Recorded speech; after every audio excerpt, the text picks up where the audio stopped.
Joining me now is former Special Forces, and he's got his own broadcast as well, Matt Tardio. You can follow him at AngerTab, Find out about his podcast and everything else he's up to. Sir, welcome back to the broadcast. Thanks for being with us. No, thanks for having me back again. Appreciate it. Hey, have we talked to you since the shooting with Alex Pretty? Have we talked to you since then? All right. So, no, you sure haven't. All right. Tell me your thoughts on that, because there are folks I know and friends of mine, we're just going to have to agree to disagree with my friends, who were saying that was an execution. That was an execution. And I'm like, you know, the guy shouldn't have been, he has the Second Amendment right to be there, but I don't think he should have been out there. If you think you're going to confront the cops or someone else in a conflict, it might go better for you if you're not bringing your gun. And now we have this new video that's come out of him kicking out the taillights, spitting, cursing, carrying on January 13th before he was killed. So I know the two incidents are separate. I'm not trying to conflate the two, but they are showing us that this guy wasn't some innocent little nurse that cared for veterans. He was an agitator, and he was out there. His own parents reportedly had told him, don't be going out there and doing this kind of thing. And it looked like he had a gun that first time. We covered all that and showed that last night. If Logan wants to roll that B-roll, he can. So I want to know what your thoughts are, because I don't see that as an execution, what happened to him. I see it as a sad situation. He had a gun. They yelled gun. Someone reached in, one of the guys, to take it. The other guys apparently didn't know. It looks like the gun misfired. And after hearing gun, and then a misfire, I guess their instinctive training kicked in, or maybe lack of training. I don't know. Everyone's arguing that. Now Tom Homan shows up and he's saying nothing is perfect. No one should be saying it was. We're going to make some changes. And I don't know what changes he's making internally, but he said he's making some of them. But again, I have friends I agree with on so much, but on this one, they're like, this was an execution. I'm like, I don't think it was. I think there's a problem here, truly, but what I like to say to some of these folks let's talk about the problem. What if your son was an ICE officer? Okay. How would you be looking at this? Right. Mm-hmm. Yeah. So here's the problem: is it's something that's called lawful but awful, right? Where it looks really bad to the general public, but legally speaking, it is lawful when we look at it. And you said that you don't want to conflate the two different situations, but the truth is that earlier encounter with him absolutely matters. He was wearing dang near the exact same clothes, wasn't he? Yep. And he did have a fire on him back then. Yep. Right. And so what we got to understand now, taking that into account, there could have actually been a bolo put out on this guy beforehand. And so they could have known that, hey, there is a violent agitator that wears this style of clothing. He assaulted, by the way, that's what happens when you spit on an officer. That's assault. He assaulted another officer, and he caused felony amounts of damage to a vehicle. So look out for this guy.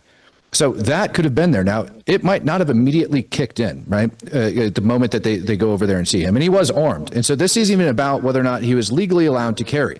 The court of law doesn't care when they go, okay, is this murder or is it not murder? Because if he was legally not allowed or illegally carrying, let's state if he's illegally carrying, it doesn't change anything whatsoever. And there's several different Supreme Court cases that have gone over this. And they've actually affirmed that it actually goes down very much so to a reasonable officer's point of view and what they believed at the time and whether or not another reasonable officer would have made the same decision. So the first thing that we take a look at is the contact, whether or not the lawful detention of that individual existed, right? And so when we look at what they were doing, we know ICE was in the area conducting some enforcement operation, and that officer was giving him lawful orders to back up. He was telling him to get back. We saw the confrontation. We saw it happening. The man was in the middle of the street. The officer was telling him to back up. Gentleman refuses to back up. So the officer puts his hands on him and starts pushing him backwards. That's legal. Now, at this point, the man very likely, right, very, very likely, depending on the circumstances right there, could already be arrested for obstructing. Okay. He can already be placed in handcuffs. He definitely could be detained at that point and sat on the curb for officer safety and several other reasons. Okay. At that point, all right, the man gets backed away and he gets pushed over to the curb. Another officer, second officer, went over doing the exact same thing to a female. So all of these liberals that are very upset about women not being treated equally, both that woman and that man, Alex, are both being treated equally in this case. They are physically being pushed back. When she was pushed back, he got in the middle of that other law enforcement officer, put his hands on him, and it definitely appears as if he pushed him back. And that is when the brawl started. None of this has to do with him having a firearm on him up to this point. None of it. At that point, he is definitely obstructing very likely just assaulted an officer, very possible that they recognize him at, oh, this is that guy, and went to go detain him anyways and confirm his identity. So we have all of those things that are there, right? At that point, he begins to resist arrest and he starts to fight with the officers, which is another dumb move. And I will say 99% of the time you get in a fight with a cop and you have a gun on you and you are resisting arrest and you're bringing your hands back towards your waistband, that's a problem. Now, the officer that ended up pulling his pistol that we saw that was standing on the backside, in law enforcement, you have two different types of, generally speaking, officers that you'll have on a scene. You'll have what's called a cover officer. That's the one watching for the safety, right, of those that are in contact with the suspect. In this case, we have the contact officers that are all on the ground wrestling with this guy, right, in a very crude manner is how we're explaining this. And then you had that guy that was in the back acting as a cover officer. You can actually see him. He's not engaging. He's not jumping down on anybody. He's standing in the back and he looks over his shoulder. He's looking at other people. One of the officers, have no idea who it was, shouts gun. And the moment they shout gun, that is a word in law enforcement training that gets grilled into your head, which means there is a gun on the suspect. There is a lethal threat. And the moment they shout gun, you see this man reach down and go to put his hand on his pistol and starts pulling it out of the holster. And about the time he does that is when you see the other hand come around and remove the pistol off of Alex's hip and starts taking it off to the side. At that point, now we know we have a P320. And that pistol within itself has a lot of issues, People, y'all can go look this up online. You don't have to take my word for it. People have done lots of reviews on this firearm. It's had many issues.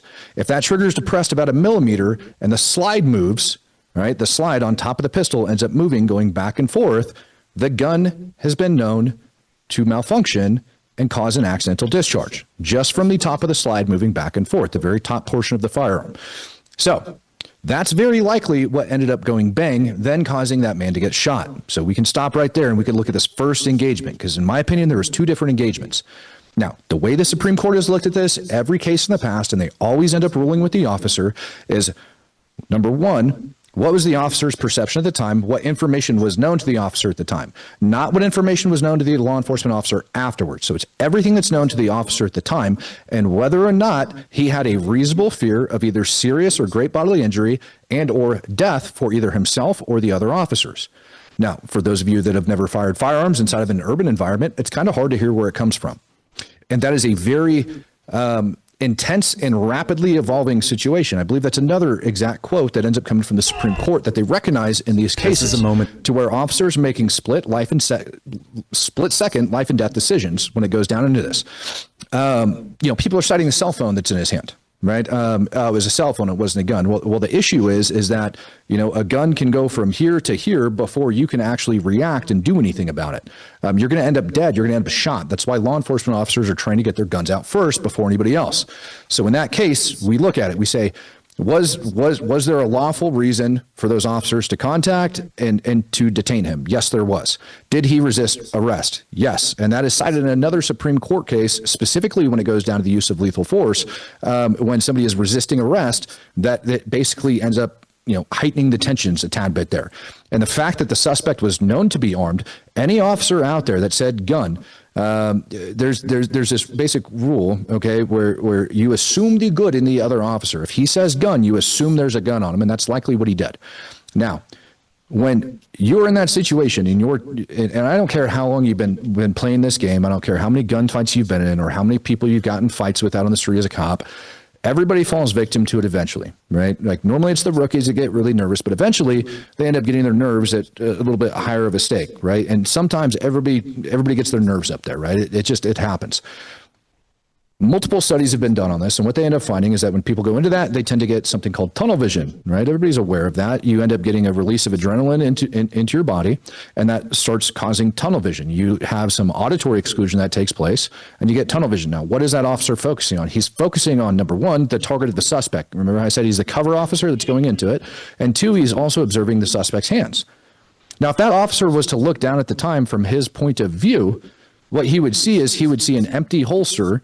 Likely, he sees an empty holster and a black object in his hand.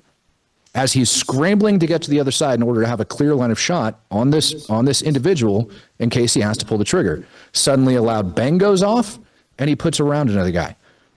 So is it reasonable for the officer to assume in that position with a violent suspect that was armed, that has a black object in his hand, which an officer had shouted gun with an empty holster, and there's a gunshot that goes off in very close proximity, for him to assume and have reasonable fear that that officer or any other officer or even the civilians that are standing around could suffer great or serious bodily injury or death? And the answer is going to be yes, obviously. Right now, I can't say that because I don't have all of this officer's testimony, and I don't know particularly, right, what he was aware of at the time. But very likely it's going to go down that rabbit hole. And that's going to be reaffirmed again that, yes, they're going to side with that officer. Doesn't mean he might not get, some administrative punishment. I mean, the whole thing looked like a crap show when they were going about it. So it doesn't mean he might not be subject to some type of administrative punishment, right? The second shooting involved was what I believe was another officer, where you see them start to back up and they go and they draw and they start to move their pistol out. Now, same thing that I talked about before, where you have an officer that is acting based on, the best of intentions, off of the information that they know at the time, et cetera. And that how the moment gunshots go off, the moment things like that happen, you get the sudden spike of adrenaline and people end up going into tunnel vision. When that officer is backing away and he goes to draw a bead on that suspect, the average draw time that I've seen when I went through law enforcement training and training law enforcement officers over the years is your average draw time out of the holster, right? Because you have different levels of retention on holsters, okay? But the average draw time out of a holster most of the time is about 1.5 seconds. If I can get a cop to on a buzzer and we're talking on a static target on a buzzer, to get his weapon out of the holster and put a round on target in about 1.5 seconds, I'm generally speaking okay, but obviously I want him to do better. Maybe down to 1.3, down to 1.1 makes me feel a heck of a lot better, and anything under that, I'm really, really pleased. In this case, we have about that time frame, all right, that it goes off. So what's that tell me? Well, that tells me that that officer, when he made that decision, right, he's got those gunshots going off, he makes the decision that he's got to shoot. So now we got to shoot. What happens? You get that rush of adrenaline, you go into tunnel vision. Now add in the fact that you have a moving target. That officer made the conscious decision to pull the trigger the moment, all right, you see him go and reach for his holster and start bringing it out, because we have gunshots, we have a violent suspect that everybody knows is armed, and gunshots are going off. That tunnel vision kicks in, he goes and he tries to put a bead on that suspect as he's falling over, and he's likely just zeroing in on what he's trying to hit, and that's that. The way that these things are judged also is by a conscious act, which is why I say that you got two separate shootings here. All right, so you have the conscious act of the first officer, all right, and he could have shot that firearm 5 different times. He could have that first officer could have put a string of 5 rounds into that suspect, and it would have been judged and looked at the exact same way, as long as it was 1, 2, 3, 4, 5, as if he would have shot 1, 2, or 3, right? Lethal force is lethal force. Right. Let's be perfectly clear about that. If I feel the need to put a bullet into somebody, all right, that means that I understand that I am trying to kill this person. Right. At the end of the day, that's how the courts look at it. The same thing goes for that other officer that's backing up. That is a conscious thought. That is one conscious act. All right. The problem is we have an entire society that expecting our law enforcement officers to be superhuman, to be able to fight adrenaline, to be able to keep their eyeballs open, and to be able to know all facts at all time.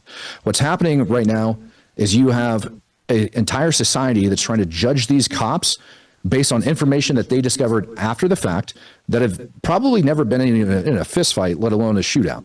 And they're sitting there trying to do it. And they also don't understand case law, and they also don't understand legally how these things work. I hope that clarifies it. 100%. That's amazing. And you made a very good point, which was when they see an empty holster with all that's going on, and now they hear gun, gun, gun, and then they see an empty holster, and their eye may catch this black thing, which was his phone. But again, this is all happening so fast. Their brain would, I guess, say to them, empty holster, and there's the gun. Gun's gone off. He's shooting. I mean, this is all happening so fast, but that's interesting. They may have seen the empty holster, which gave them indication he's gotten the gun in his hand. He got the gun in his hands. Now, here's something else to kind of like drive this point home as well, right? Humans, we have the fight or flight mentality, right? And people have turned it into fight, flight, or freeze, and then they've also added another F on top of it. It doesn't matter. I'm going to give an example for people at home to kind of understand this. If we look at the situation, and most people, when they're going through something, your brain tends to tell you the worst case scenario when something comes up, and then you end up calming and talking yourself down, right? Maybe you get like a heavy tax return. Maybe you get, I don't know, a bad phone call or that you weren't, I don't know. But a lot of people tend to go to the worst case scenario. Well, when you're in that situation, right? When you're in that situation and all you want to do is go home to your family and you are in fight or flight mode, what do you think your brain is telling you when you have a suspect that is fighting, that is armed, that now has an empty holster, all right, and then a gunshot goes off? The brain automatically jumps to that worst case scenario to protect you. And in a situation where you're also acting as cover for everybody else, you want to make sure they get home alive as well. You don't want to be the one that has to try to go to sleep at night because you let one of your friends get shot because you made a bad mistake. Now, what errors do you think were on the part of the ICE people? Looking at it now and analyzing it, and you were training them, what would you have said they did wrong, if anything? Yeah. So at the moment, I feel the need to one, get my hands out and push somebody back of that nature. Great. I have no problem doing that and just softly pushing them back. The moment they go to fight me, right? So most of the time, the moment you put your hands on somebody as a law enforcement officer is going to be the moment that they choose to fight you. In this case, this guy chose not to. And if you go back and you watch it, this guy goes and he just immediately is very, very combative off the front. So recognizing his body language and his behavior, the de-escalation, or even just giving him lawful orders other than to back up, right? It could have been very simple. Sir, turn around, put your hands behind your back. You're being detained. It is something that simple all the way in the beginning, is he's refusing to back up, and you could have put him in cuffs and sat his butt down. Now, I also don't know what else they had going on the ground. The other big issue that I have is with how this shooting kind of went down. I didn't think it was the best angle, and I'm not trying to sit here and second guess them because, I mean, again, I wasn't there on the ground. I have no idea what was going on here. The angle of entry, I don't know, of this gentleman's firearm when he ends up shooting it. And so here you can see the cop up on the screen. He's looking and he's kind of watching what's going on. He's about to hear a gun, and he backs up and he immediately goes to his holster at the same time that guy takes off. And that's what I'm talking about, to where, there you go, right? So that's where that tunnel vision ends up coming into play. And you see him start to move around to get a clear line of shot, but he maneuvers around in a way in which he's got a direct line of fire into that agent that's exactly opposite of him. And you see that guy get up and go. So luckily that round probably stomped inside the suspect. Contrary to a lot of the Charlie Kirk conspiracy theorists, bullets do that, right? Even when fired from close range. So very, very, very lucky in that case. But at the same time, it's one of those life or death situations. If the guy's got a gun and you've got it properly angled, you hope that bullet's going to ride a bone down. Could have been what he was thinking. I honestly, I don't know. But ultimately just gaining a good physical control. I also would have liked to see some serious strikes on him beforehand. Our law enforcement has got so, how do I want to say this? We've got, and at one point there was a guy that ended up bringing over the can of OC spray and smashed it in the guy's face, it looked like. That's great. Getting head control on this guy, having actual physical blows to his head. Remember when I said lawful but awful? You need to get this guy's attention because he's clearly amped up. Anybody that says that they should have used a taser or that they needed a taser doesn't know what they're talking about. You're talking dead of winter over inside of Minnesota. The odds of those probes going through the clothing is pretty low. On top of that, you need to have a spread between the probes.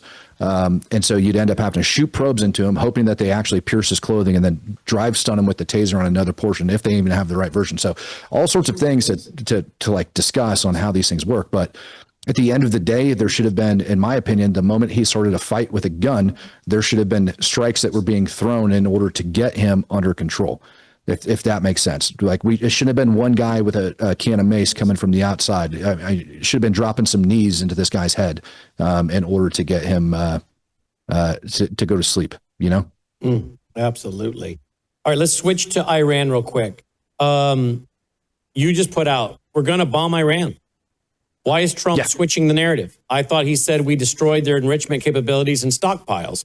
6EA 18G Crowler electronic warfare jets are headed to the Middle East. and accompanied by more refueling tankers. There are now 3 U.S. Navy carrier strike groups reportedly operating outside of Iran.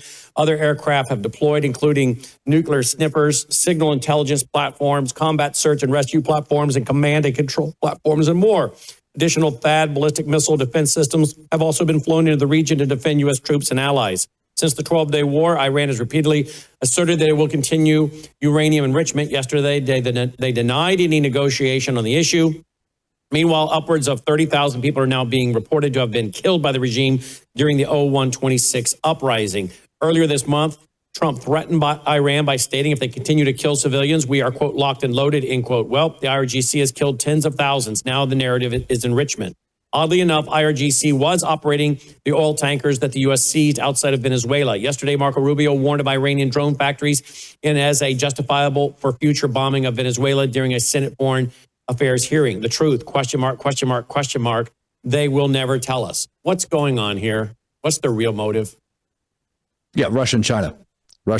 And just right before I came on the program, I believe I saw that Russia, China, and Iran are scheduled to launch a military drill over in the Gulf of Oman, right outside of Iran. We have 3 strike carrier groups as well that have been reported over there. Only 2 that I'm aware of. The Lincoln and the George Bush, I believe, are the 2 that I'm aware of. And I got told there's a 3rd one over there that's unconfirmed. On top of all of this aircraft, right? Not to mention a bunch of fast movers that are stationed over inside of Jordan and tons of other things, right? The issue goes down into Russia, China controlling exports of silver, and then also China, Russia, and Iran in particular, down over inside Venezuela was very, very deep. So from my understanding of it, China has been helping out Russia. Okay. So you have this axis of evil of what I like to call them, to where you have Russia, Iran, and China. Russia gets in the war over inside of Ukraine. That's soaking up a ton of U.S. munitions. Russia was also Russian Spetsnaz were working side by side with Hezbollah for about a decade. And then, of course, Hezbollah is one of the main parties in this war over outside Israel and also destabilization. They were backing up the Assad regime over inside Syria. Bashar Assad now, he's living over inside Moscow. So there's a really good connection there. IRGC was also pretty deep over inside of Syria and over inside of Lebanon working with Hezbollah. So you also have the Houthis down over inside of Yemen that shut down the Red Sea. We were bombing the crap out of them. You still have a bunch of merchant vessels that are not allowed to use it. Most of them are sailing around the Cape of Good Hope to get all the way around to Africa, 10 times the distance.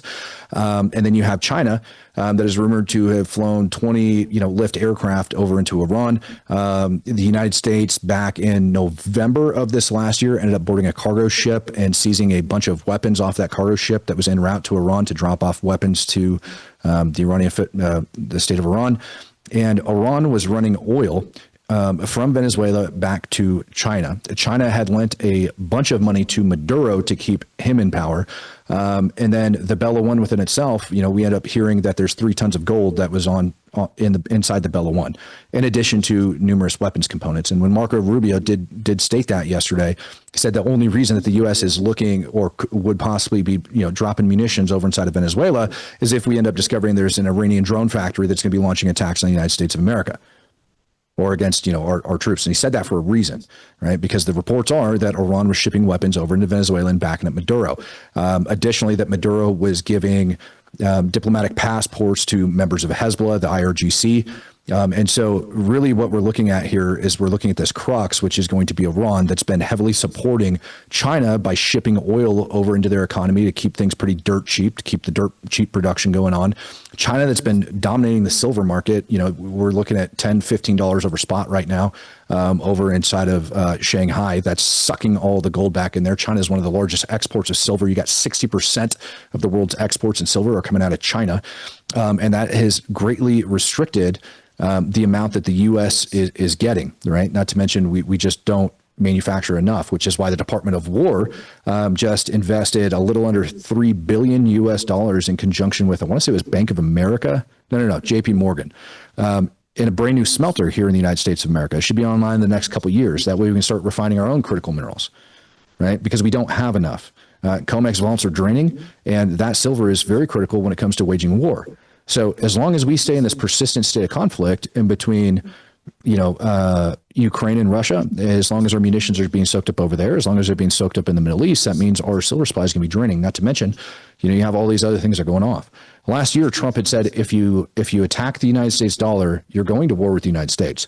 And what we have seen, in my opinion, is we've seen China and Russia attacking the United States dollar.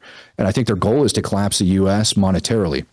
And the Iranian regime is kind of right there in the middle of it, right? They've been doing all of the dirty work. In my opinion, I think Russia and China are using them as cannon fodder, but you also have Russian nuclear scientists, right, that are over inside of Iran that are, working on these uranium enrichment facilities. That's why we had such a long wait during the 12-day war. All right, because we had over 100 Russian scientists that were running around on the ground over at these different nuke sites, and we had to give them time to get the heck off the X before we killed them.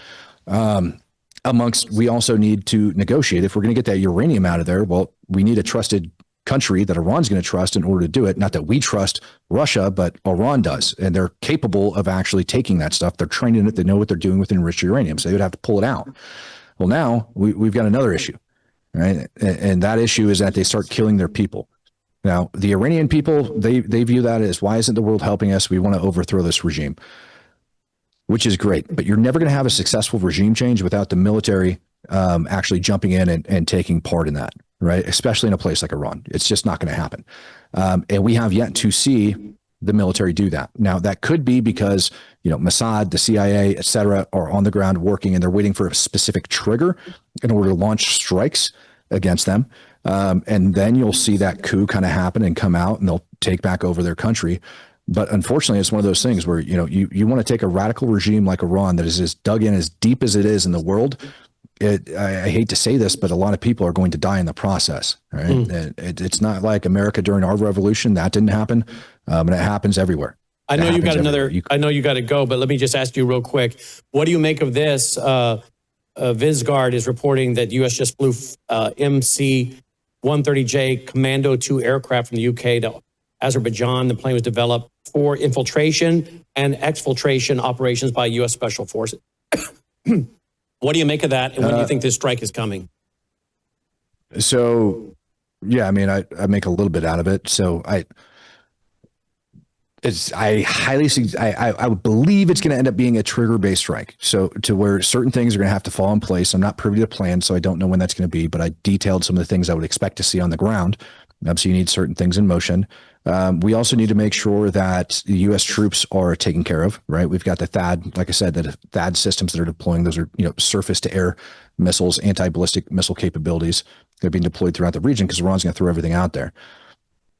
I really don't think we're going to have an incursion into Iran. I really don't. I don't see that as being a viable option. The only way I actually do see that as a viable option is to make sure that the enriched uranium ends up getting taken out.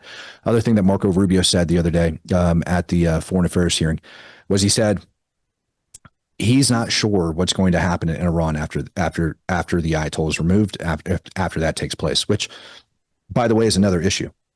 A completely different issue. Ayatollah is the religious leader of the Shia Muslims.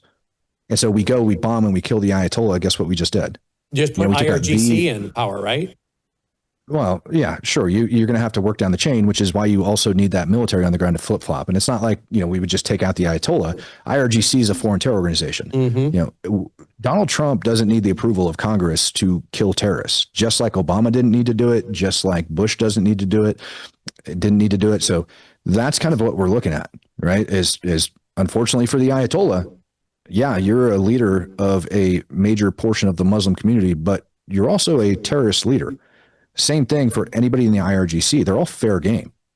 So there's honestly no telling what the government's going to do. There's no telling who they're working with on the ground and what they plan on doing in overthrowing this regime. But in my opinion, the goal is going to end up being regime change here.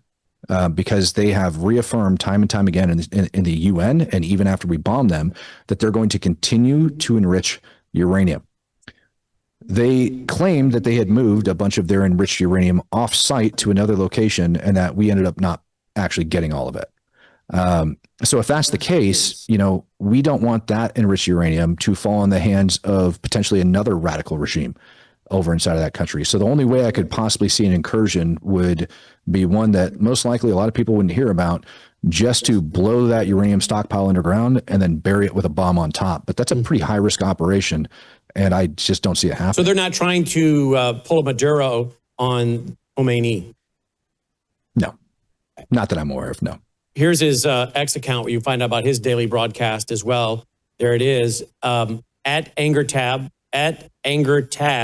Find everything about him and his show on YouTube, Speak the Truth, and more. Veteran Matt Tardio. Glad to have you with us again tonight. Thank you, Matt. Thanks for having me. Matt Tardio, check it in. Check out his site, Anger Tab, at Anger Tab. We'll be right back after this break.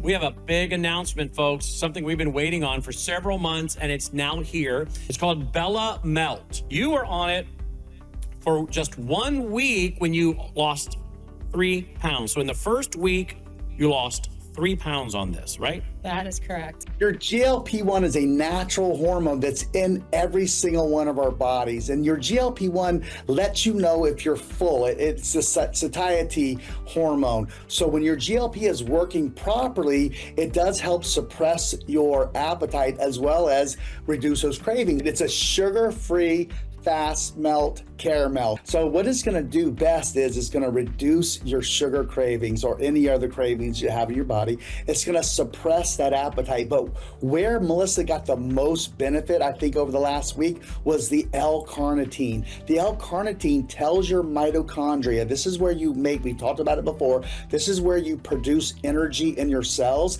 It actually tells those mitochondria to burn fat for fuel. We're noticing other people losing up to 7 pounds in the first week. 4 pounds has been about the average. As you lose weight and as you take these Bella Melts, it's going to help lower that blood sugar in your body as well. All the information is there. MelissaHouseBG.com, MelissaHouseBG.com. Just now introducing for the first time Bella Melt with GLP-1 Fast Action.